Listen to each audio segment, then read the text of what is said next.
شعبان المعظم کے حوالے سے کافی لمبی گفتگو ہو چکی ہے۔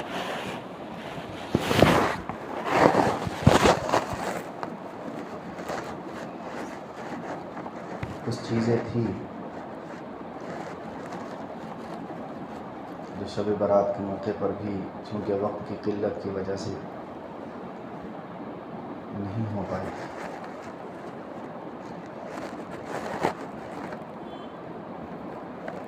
شعبان المعظم گویا کہ ایک الارم کی طرح ہے اور وہ بتاتا ہے لوگوں سے کہ بھئی بیدار ہونے کا وقت آ گیا ہے۔ اب ظاہر بات ہے کہ اس الارم کی گھنٹی کو جس نے غنیمت سمجھا اور خود کی تیاری کر لی تو پھر رمضان المبارک جیسا مہینہ کے اندر عبادتوں کا لطف اٹھا سکتا ہے، لیکن اگر وہ یہ سوچتا رہا کہ ابھی وقت باقی ہے، تھوڑا اور سو لیتے ہیں، تو پھر وقت انسان کے ہاتھ سے نکل جاتا ہے، پھر رمضان بھی اس کے قابو سے باہر ہو جاتا ہے۔ اسی لیے شعبان المعظم کے مہینے کو نبی علیہ الصلوۃ والسلام نے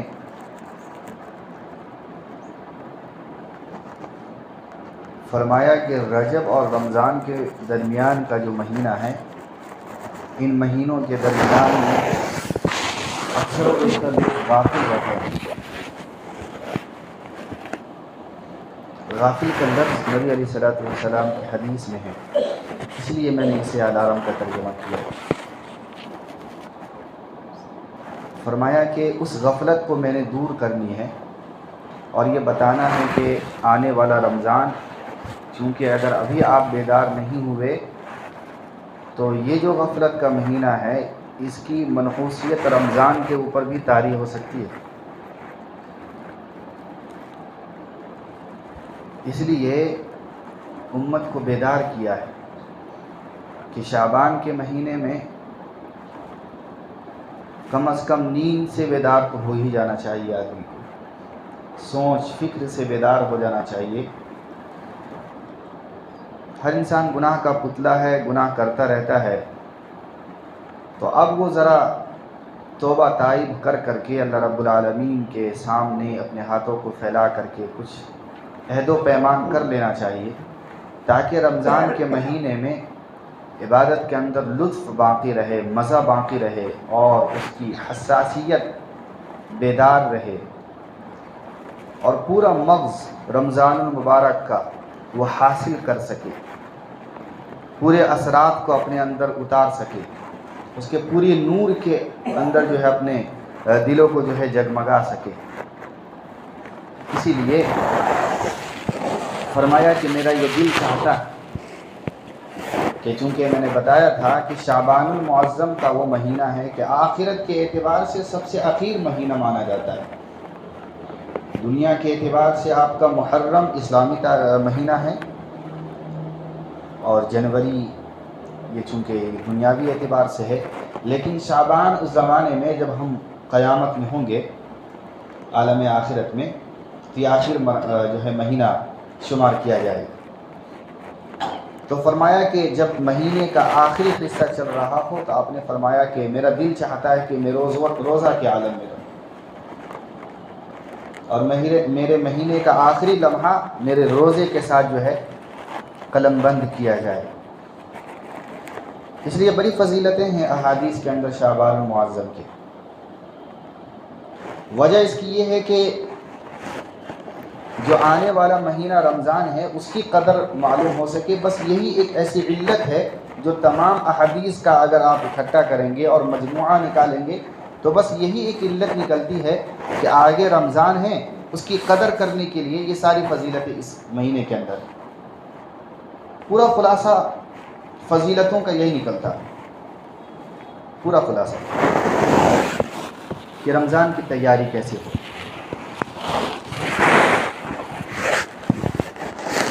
مجھے یاد آیا حضرت علامہ یوسف صاحب رحمۃ اللہ علیہ، مدینہ منورہ کے اندر ان کا بیان تھا 1959 میں، مدینہ منورہ میں ان کا بیان رکھا گیا تھا۔ انہوں نے بڑی پیاری بات فرمائی تھی کہ دیکھیں، ایک آدمی نے خواب دیکھا، خواب کے اندر اسے بتایا گیا کہ پورے یعنی حاجیوں میں 2 اشخاص ایسے ہیں کہ جن کے ایک فرد کے بدلے میں 1 لاکھ حاجیوں کے اندر رب العالمین نے حج کو قبول کیا ہے، اور ایسے 2 لوگ ہیں، تو 2 لاکھ کی تو ایسی مغفرت ہو گئی۔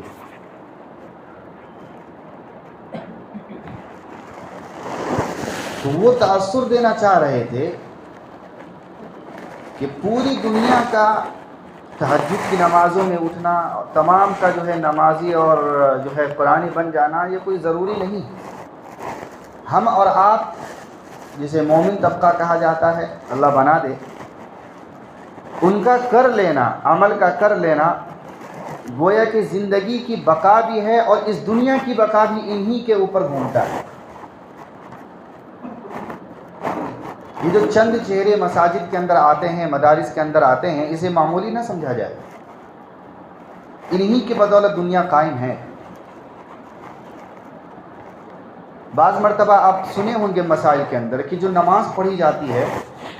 اس میں سارے کے سارے لوگوں کی نماز قبول نہیں ہوتی، اللہ کسی ایک کے اخلاص کو اٹھا لیتا ہے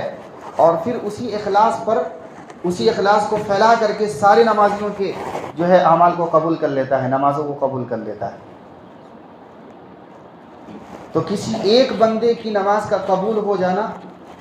نماز کا معتبر ہو جانا، اس کی برکت سے اللہ رب العالمین پورے مسجد جو ہوتے ہیں اس کے ہر نمازی کی نماز کو قبول کر لیتا ہے، ایک آدمی کی بدولت۔ اسے اور آگے نکلیں گے آپ تو فرمایا کہ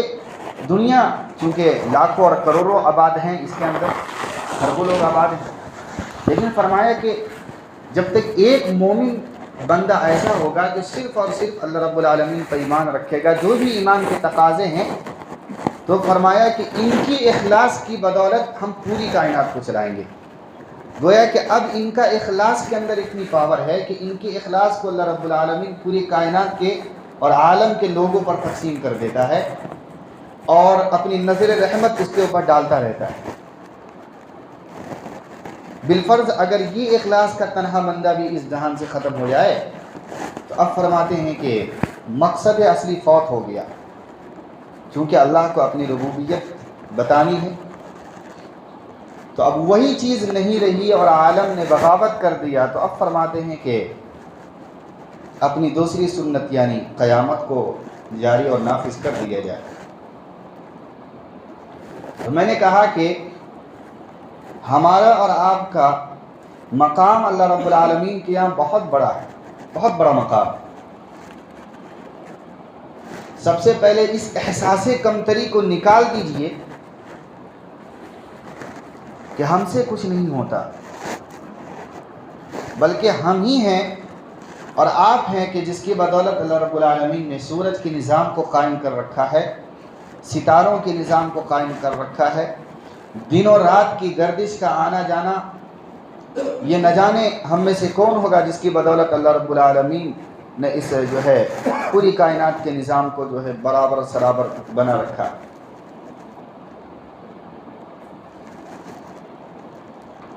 لہذا جب اس چیز کا استحضار آپ کے دل کے اندر آئے گا کہ میں اللہ کا بندہ ہوں اور مجھے غیر اللہ کے سامنے نہیں جانا چاہیے، اللہ کا در نہیں چھوڑنا چاہیے، نہ جانے ہم میں سے ایسا کون متقی اور پرہیزگار ہوگا کہ جس کی بدولت دنیا قائم ہے، تو پھر اب عبادت کے اندر لطف آئے گا۔ اب رمضان کو پانا اور رمضان میں عبادت کرنا سہل اور آسان ہو جائے گا۔ لیکن یاد رہے کہ جس قدر ہماری قیمت ہے، جس قدر ہماری جو ہے اثر و رسوخ ہے، اسی طریقے سے اللہ رب العالمین کے جب ہم اپنے راہ سے ہٹیں گے تو غصہ اور غضب کا بھی تذکرہ ہے۔ یہاں تک کہ 70 ماؤں سے زیادہ محبت کرنے والا خدا کہہ گیا ہے کہ اگر جہنم میں ڈال دوں گا تو ایسی جہنم ہوگی جس سے نہ تم بھاگ سکتے ہو اور نہ نکل سکتے ہو، اور ایسا ہے کہ پھر اس کے بعد قیامت بھی نہیں ہے کہ ہم انتظار کرتے رہیں دنیا کی طرح کہ چلو قیامت آ جائے گی تو پھر دوبارہ حساب و کتاب شروع ہوگا۔ وہ ایسی لامحدود زندگی ہے کہ جس کا تصور آپ کر ہی نہیں سکتے۔ تو ایسی جگہ پھینک دیے جاؤ گے کہ جہاں سے نکلنا پڑے جو ہے مشکل در مشکل ہے، کوئی گنجائش ہی نہیں ہے نکلنے۔ تو رب اور خالق ان دو چیزوں کے مجموعے کا نام ہے۔ واقعتاً جب ہم اور آپ اپنی زندگی کو نہیں سنواریں گے اور اللہ کے انعامات جو ہمارے اوپر آ رہے ہیں بارشوں کی طرح آ رہے ہیں، جب ان کا قدر نہیں کریں گے تو پھر اللہ نے بے قدری کرنے والے اور ناشکری کرنے والے بندوں کے لیے ایسے دردناک کا انتظام، عذاب کا انتظام کیے ہوا ہے، اور ایسی خطرناک آگ ہے۔ سورہ مدثر کے اندر آپ اٹھائیے تفاصیر۔ ایک موقع تھا کہ جب آیتیں اتری کہ جہنم کے داروغے 19 ہوں گے، جہنم کے داروغے 19 فرشتے ہوں گے جو ہے اس کے یعنی دروازوں پر کھڑے ہوں گے تاکہ کوئی نکلے نہ، کوئی بھاگے نہ، ایک ہوتا ہے گائیڈ کے طور پر۔ تو کفار و مشرکین کا ایک شخص تھا، لبید غالباً نام تھا اس کا، وہ کہنے لگا، چونکہ بڑا طاقتور انسان تھا، 100 کو اکیلا دیکھ لیتا تھا، وہ کہنے لگا کہ 16 فرشتوں کو میرے ذمہ چھوڑ دو، بولے میں دیکھ لوں گا، اور باقی جو 2 بچے تو پوری دنیا تم سمجھ جاؤ، یعنی تم لوگ دیکھ لو، 16 کو میں سنبھال لوں گا۔ یہ جب نازیبہ الفاظ نکلے تھے اس کفار کے زبان سے، کافر کے زبان سے، تو اللہ نے پھر دوسری آیت اتاری اور فرمایا کہ یہ نہ سمجھو کہ وہ جو 19 ہوں گے وہ ایسے معمولی ہوں گے، فرمایا کہ ان کے جو یہ کان ہیں اور یہ جو نیچے کا حصہ ہے، بس اتنے درمیان میں اس قدر فاصلہ ہوگا کہ ایک پرندہ کو آپ اڑتا ہوا چھوڑ دو اور 500 سال تک اپنی پرواز کو جاری اور ساری رکھے، دن میں بھی اڑے، رات میں بھی اڑے، کنٹینیو اڑتا رہے، 500 سال لگیں گے اس کو صرف یہاں سے یہاں تک فاصلہ طے کرنے میں، اور اس کے پورا جسم ہوگا۔ اور یہ انسان جو اتنا بڑا ہے 6 فٹ کا نہیں ہوگا، وہ بڑے ہوں گے۔ اتنا بڑا فرشتہ ایک ہوگا جو جہنم میں داروغہ کے طور پہ کام کرے گا۔ مفسروں نے لکھا ہے کہ بعض لوگ ہوں گے کہ جب جہنم میں ڈالے جائیں گے تو وہ سوچیں گے کہ ہم دروازے سے نکل کر بھاگ جائیں، سوچیں گے، اور دوڑتے ہوئے جو ہے دروازے کی طرف پہنچیں گے۔ بعض لوگوں نے لکھا ہے کہ فرشتے اسے ایسا پکڑیں گے اور ایسا پیر سے فٹ بال کی طرح ماریں گے، اور وہ جہاں ایک دم کھائی کے اندر جا کے گرے گا، نیچے جہنم کے نیچے طبقے، پھر وہاں سے دوبارہ آئے گا، اور یہ سلسلہ چلتا رہے گا۔ تو اللہ نے جو عذاب دینے کے پیمانے بنائے ہیں نا، بڑے خطرناک ہے، تصور نہیں کر سکتے۔ آگ کے بارے میں آپ نے سنا ہوگا کہ ابھی نہیں سلگائی گئی ہے، بلکہ آپ صلی اللہ علیہ وسلم جو 1400 سال 1500 سال پہلے تھے، وہ کہہ رہے ہیں کہ 1000 سال پہلے ایک پتھر اوپر سے گرا تھا اور نیچے جانے میں اس کو 1000 سال لگ گئے۔ پتھر کا ایک تنکا جو اوپر سے نیچے جا رہا ہے تو 1000 سال لگ رہے ہیں۔ نہ جانے کب دہکائی گئی تھی اور کتنا اس کے اندر جو ہے جلنے کی اشیاء ڈالی جا رہی ہے اور گناہ ڈالے جا رہے ہیں۔ اس کے آج فرمایا اس زمانے میں کہ جو چونکہ سفید تھی اب لال بن گئی ہے، یہ کالی بن گئی ہے، ایسے تذکرے۔ تو یاد رکھے جہنم بہت ہی خطرناک شے ہے۔ ایک عام فہم انسانوں کے ذہنوں کو سمجھانے کے لیے بات کی گئی تھی کہ بھئی 70 گنا جو ہے یہاں کے جو عذابات ہیں، جو ہے آگ ہے، اس کے اندر جو پاور ہوتی ہے اس سے زیادہ ہوں گے، صرف 70 گنا۔ اور ہم اور آپ چونکہ دنیا کی آگ کو برداشت نہیں کر سکتے، آگ تو درکنار ہے، اس کے جو تنکے ہوتے ہیں اس کو برداشت نہیں کر سکتے۔ سورہ مرسلات کھولیں گے تو آپ کو وہاں ملے گا، جب ہم آگ دہکاتے ہیں تو دیکھیں گے کہ باریک باریک ریشے کالے کالے اوپر اڑتے رہتے ہیں، تنکے کے مانی۔ لکڑی جب جلائیں گے تو باریک باریک ریشے اوپر کی طرف اٹھتے ہیں اور پھر آسمان میں جا کے غائب ہو جاتے ہیں، بعض لوگ زمین پہ بھی گرتے ہیں۔ تو فرمایا جہنم میں بھی ایسا ہی ہوگا جب انسان جلے گا، لیکن وہ اتنے نہیں ہوں گے۔ قصر کا لفظ ہے، قصر کہتے ہیں اتنی بڑی عمارت کو کہ اس کی نظیر پیش کی جا سکے، مثلا سعودی عرب کا وہ ٹاور، تو فرمایا اتنے بڑے بڑے تنکے گریں گے بس جل کر کے، اور جہنم کی آگ کا کیا پھر عالم ہوگا۔ اتنا ہی پر بس ہوتا تو سمجھ میں آتا، لیکن اللہ نے فرمایا کہ دیکھو ہم اس کو اور دہکائیں گے، اور اب جب دہکائیں گے تو لکڑیوں کا استعمال نہیں کریں گے بلکہ انسانوں کا استعمال کریں گے۔ اس جہنم کی آگ کو دہکانے کے لیے انسانوں کا استعمال کریں گے۔ یہی حضرت جی مولانا یوسف رحمۃ اللہ علیہ کا واقعہ ہے، جب چھوٹے تھے اپنے والد سے عرض کرتے تھے اور خوب روتے تھے، کتابوں میں ملتا ہے، کہتے تھے کہ یہ جو آیت ہے مجھے بہت رلاتی ہے کہ اللہ تعالیٰ جو ہے جہنم کو انسانوں سے سلگائے گا۔ میں نے دیکھا ہے اپنی ماؤں کو، اپنی بہنوں کو، کہ جب وہ آگ کو جب دہکاتی ہیں تو اس کے اندر چھوٹی چھوٹی چیزیں پہلے ڈالتی ہیں تاکہ آگ جو ہے دہکے۔ کہیں ایسا اللہ نہ کرے کہ پہلے ہم جیسے چھوٹے بچوں کو ڈالیں اندر۔ یہ دہشت تھی، خوف تھا۔ تو میں فرما رہا تھا، میں کہہ رہا تھا کہ مدینہ منورہ کے اندر ان کا بیان ہوا تو انہوں نے ایک واقعہ بتایا، وہیں پر اسی بیان کے اندر انہوں نے کہا کہ بعض لوگ سمجھتے ہیں کہ اگر ہم اعمال خیر نہیں کریں گے، دوسروں کے سوچ پر جی رہے ہیں کہ دنیا کے اندر ابھی اللہ والے بہت ہیں جس کی وجہ سے دنیا قائم ہے، اور جب آخرت میں جائیں گے تو اللہ رب العالمین کی رحمتیں کم نہیں ہیں جس کی وجہ سے ہم جہنم میں جا سکتے ہیں۔ یہ سوچ بھی بعض مسلمانوں کے ہوتے ہیں کہ دنیا کے اندر تو ہمیں کچھ نہیں ہو سکتا، ہم مسلمانوں کے ایسے گاؤں کے اندر رہتے ہیں کہ جہاں پر مسلمانوں کی طاقت ہے، جہاں پر مسلمانوں کا پلیٹ فارم ہے، وہاں پہ کوئی آ کر کے پر نہیں مار سکتا۔ ہم مثال کے طور پر کونڈوا جیسے علاقے میں رہتے ہیں اور آخرت کے بارے میں یہ تصور کر رہے ہوتے ہیں کہ وہاں پر اللہ رب العالمین کی رحمتیں ہیں، برکتیں ہیں، اللہ کی ذات ہے، وہ کیسے عذاب دے سکتی ہے۔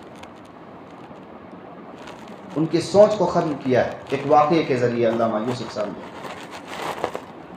ایک واقعہ جو بہت زیادہ بیان کیا جاتا ہے، میرے خیال سے اس واقعے کو سب سے پہلے انہوں نے ہی نقل کیا ہے۔ فرمایا کہ ایک بادشاہ تھا، بڑے خزانے تھے، بہت بڑا بادشاہ تھا اور سعودی عرب کا ہی تھا۔ وہ ایسا ہوا کہ ایک مرتبہ رات میں اٹھا،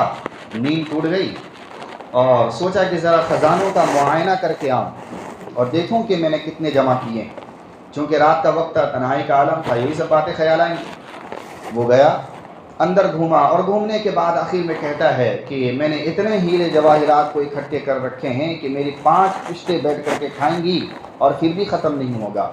اتنا بڑا بادشاہ ہوں۔ یہ اللہ رب العالمین کو چونکہ یہ سب باتیں پسند نہیں ہوا کرتی ہیں دعویٰ کرنا، تو پھر اللہ نے دکھایا اس کو۔ اس کا ایک وزیر تھا جس کے ہاتھ میں چابی ہوا کرتی تھی، اسی وقت اس کی بھی نیند ٹوٹ گئی۔ اس کو خیال ہوا کہ میں نے عصر اور مغرب کے درمیان میں چونکہ جو اس کا حساب کرنا رہ گیا، جب حساب کر رہا تھا تو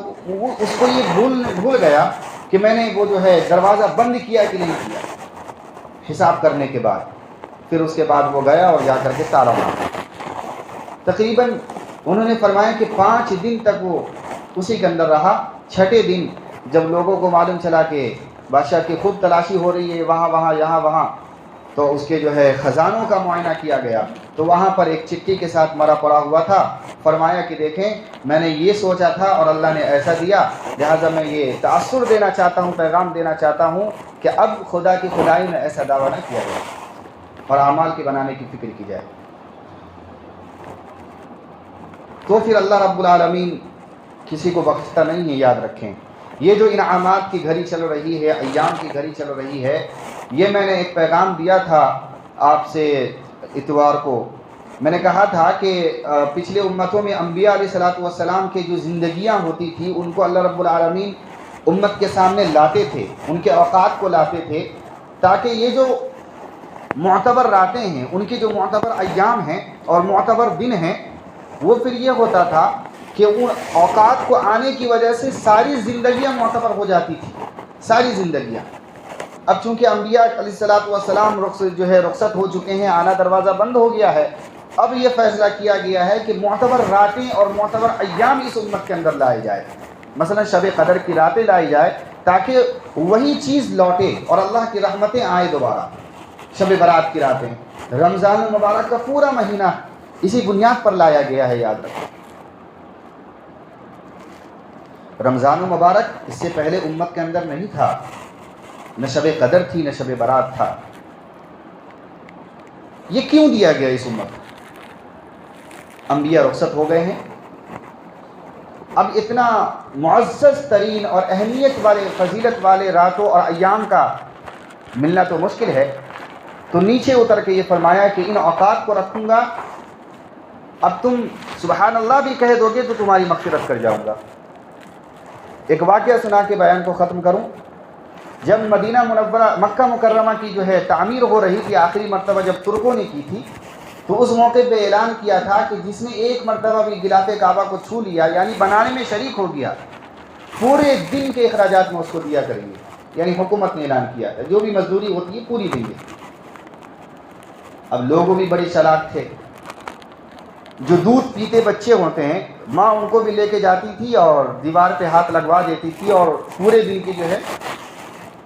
مزدوری لے لیتی۔ تو یہ دنیا کے عالم ہے، ایک مرتبہ چھو لینا پورے دن کی مزدوری ہے۔